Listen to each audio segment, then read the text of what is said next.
We hear about the Fed cutting interest rates and the European Union Central Bank bailing out Greece and the Bank of England buying up bonds. But what is a central bank?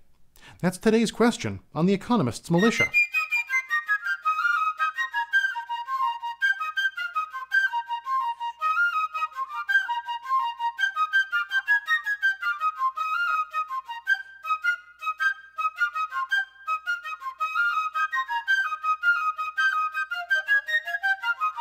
In the United States, our central bank is the Federal Reserve.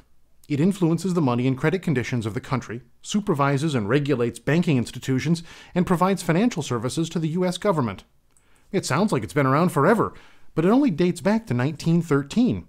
In fact, the constitutionality of the Fed and questions about whether central banks are even a good idea have been cropping up since the first U.S. central bank was established, way back at the end of the 18th century. That bank, chartered in 1781 by the Congress of the Confederation, was called the Bank of North America. The primary job of the central bank was to hold tax revenues and to establish credit for the country with foreign governments. The Bank of North America lasted only 4 years before charges of foreign influence and corruption killed it. Each subsequent bank chartered as the U.S. Central Bank faced similar charges. While Representative Ron Paul may be one of the few voices clamoring for transparency and accountability in the Federal Reserve System today, his voice has been echoed back through the centuries by presidents, senators, and economists. After the first attempt at central banking, the Congress tried again. This time they built what they called the First Bank of the United States in 1791.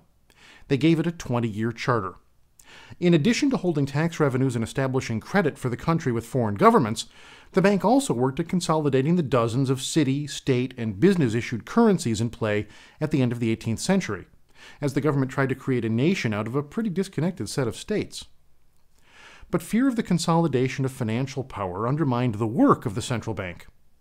In 1811, Congress couldn't get enough votes to approve renewing the first bank's charter, leaving the country without a central bank. Consolidation of financial power is a big deal.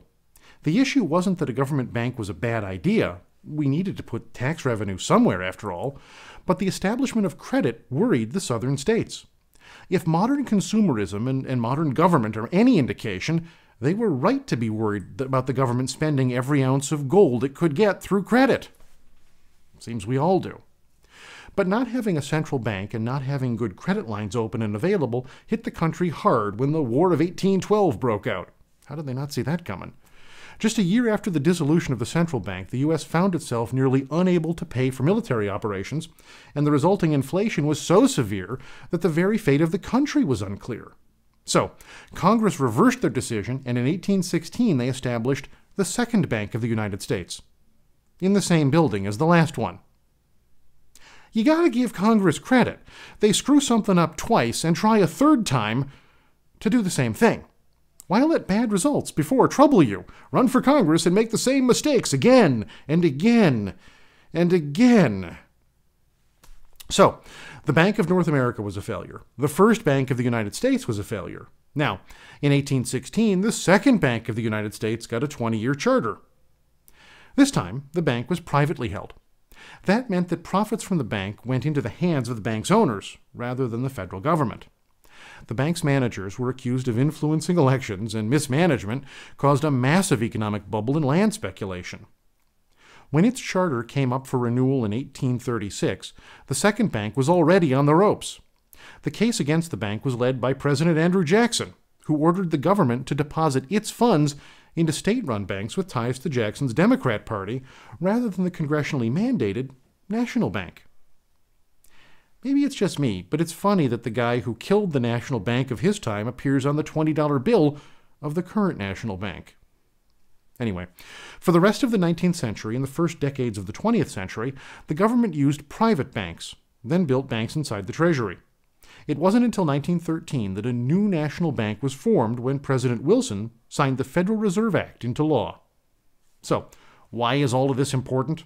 First, the idea that a national bank is eternal is, well, false.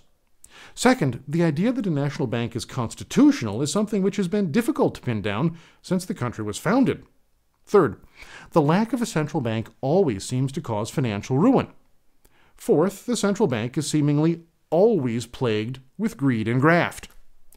Which brings us to the current Federal Reserve System. That's what we'll talk about in the next episode. Tell truth to power. Hear the real story. Think for yourself. Join the conversation at econmilitia.com. Take back your inalienable rights.